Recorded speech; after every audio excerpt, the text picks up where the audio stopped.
ایک بزرگ تھے، یہ نہر کنارے وضو کر رہے تھے، تو کئی دنوں کے فاقے تھے، کیا دیکھا کہ پانی کی سطح پر بہتا ہوا ایک خوش نما سیب آیا، تو اشتہا غالب ہوئی، اس کو پکڑا اور کھا لیا۔ جب کھا چکے تو پھر خیال آیا یہ تو میرا تھا ہی نہیں، یہ تو مال لقطہ تھا، تو میں نے اس کو کھا لیا، اب اس کا مالک کیسے ملے؟ جس سمت سے پانی آ رہا تھا اس سمت سفر شروع کر دیا۔ کئی دنوں کی مسافت کے بعد دیکھا کہ ایک باغ ہے جس کی شاخیں اس پانی کی طرف لٹک رہی ہیں، سمجھ گئے کہ یہیں سے گرا ہوگا اور میں نے کھا لیا۔ خیر باغ میں پہنچے، مالک سے ملے، کہا کہ یوں میں نے ایک سیب کھا لیا ہے اور میرا غالب گمان یہ ہے کہ اس باغ کا وہ سیب تھا، تو میں معافی مانگنے آیا ہوں، یا پھر بتائیں کہ اس کا ہرجانہ کیا ہوگا۔ جب مالک باغ نے یہ بات سنی، وہ بھی صاحب نظر تھے، سمجھ گئے یہ تو کوئی در یگانہ ہے، یہ تو کوئی گوہر یکتا ہے، تو تیور بدل لیے، کہا ایسے تو نہیں معافی ملے گی۔ کہا حضرت کیسے ملے گی؟ کہا 12 سال تک میرے باغ کی گوڈی کرنا پڑے گی۔ اللہ اکبر، اور ایک شرط اس کے علاوہ ہوگی۔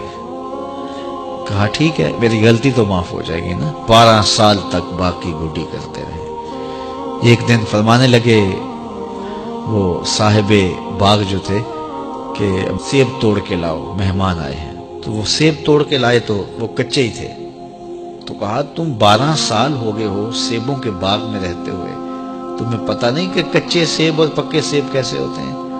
کہا حضرت مجھ سے قسم لے لیجئے 12 سال میں ایک دفعہ بھی نظر اٹھا کے سیبوں کی جانب نہیں دیکھا، ایک سیب کھایا تھا، میں تو اس کی سزا بھگت رہا ہوں، میں تو گوڈی کرتا ہوں، اوپر کبھی نظر بھی میں نے نہیں اٹھائی۔ سینے سے لگا لیا، کہا ایک شرط تمہاری پوری ہو گئی، اب دوسری شرط ہے کہ میری ایک بیٹی ہے جو آنکھوں سے نابینا ہے، کانوں سے بہری ہے، بول سکتی نہیں، اور وہ اپاہج بھی ہے، چل بھی نہیں سکتی، اس سے تمہارا نکاح کرنا چاہوں، اگر تمہیں قبول ہے تو معافی ہو جائے گی۔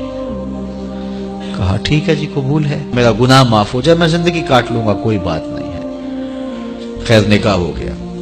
کہا کہ یہ کمرہ ہے، یہاں آپ کی زوجہ آپ کی منتظر ہے۔ جب وہاں گئے تو ایک خوبرو دوشیزہ منتظر تھی، تو فوراً پلٹے کہ میں غلطی سے کسی اور کمرے میں آ گیا ہوں۔ پلٹتے ہوئے دروازے کی چوگاٹ سے سر پھٹ گیا، خون بہنے لگا۔ جب باہر آئے تو صحن میں پہنچے تو وہ بزرگ وہاں تھے۔ کہا کیا ہوا؟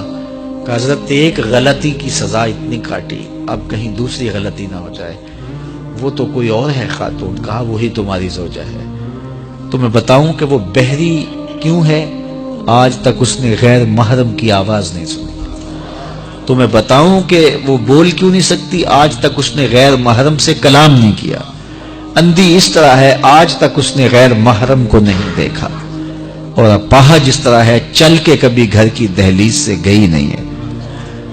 تو اس خاتون کا جب نکاح ہوا اور پھر ان سے اللہ نے ان کو ایک بچہ دیا جس کا نام ہے الشیخ عبد القادر جیلانی۔ جب ماں باپ اس طرح کے ہوں تو بیٹے اس طرح کے ہی ہوتے ہیں، باپ کا لقمہ پاک، اور ماں اپنی آبرو کی کیسی محافظہ، پھر در یگانہ اور گوہر یکتا جو پیدا ہوتا ہے وہ دین کی احیاء کرنے والا ہے، دین کی مردہ قدروں کو نئی زندگی دینے والا ہے۔ حضرت ملا علی قاری لکھتے ہیں کہ حضور غوث اعظم جب مجلس واعظ کرنے بیٹھتے تو 70 ہزار کا اجتماع آپ کے مجمع میں ہوتا، اور عمومی طور پہ اللہ کی رحمتوں کے حوالے سے بات کرتے، اور جس دن آپ اللہ کے قہر، غضب اور جلال کی بات کرتے کئی جنازے اٹھتے۔ یہ آپ کی گفتگو کے اندر عصر کا رنگ اور شیرینی تھی۔ اللہ اکبر۔ تو باپ دیکھیے کہ رزق کے معاملے میں کتنا محتاط ہے، اور ماں دیکھیے اپنی عصمت کی کتنی حفاظت کرنے والی ہے۔ مائیں بچوں کی تربیت کرتی ہیں، ماؤں کے ذریعے سے پاکیزہ صرف بچے جنم لیتے ہیں، تو لہٰذا ماؤں کو اچھی تربیت کا حامل ہونا چاہیے تاکہ وہ آگے اچھی تربیت خود کر سکے۔